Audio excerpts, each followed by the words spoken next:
Mokre trochę skarpetki w kałuży. Nie szkodzi. Nie szkodzi. No co, deszcz pada? Nie, No co, deszcz stanęłam pada? w jakimś błocie i myślałam, że ukuszyło.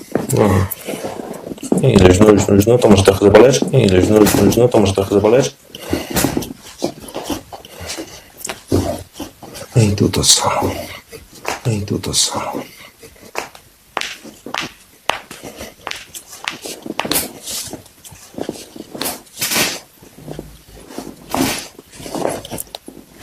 I dobra, część mamy.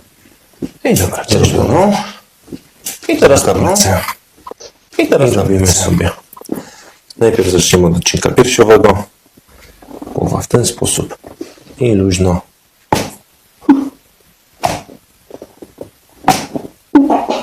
Co?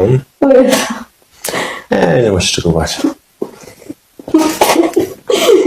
Ja ci chcę. Ale tak czasem bywa.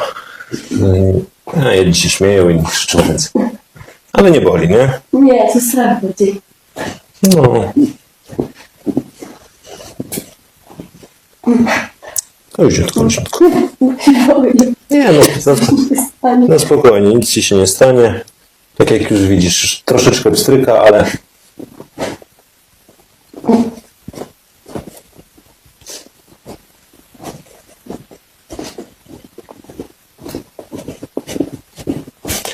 Dobra, tutaj już nic nie było. I luźno głowa w ten sposób.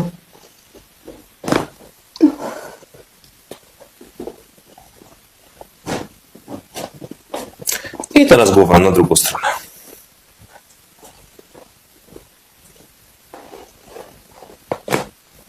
To jest Co jest? straszne. No. Zwłaszcza, że jak nie miałeś tego robione, to takie pierwsze poustawianie zawsze jest troszeczkę gorsze.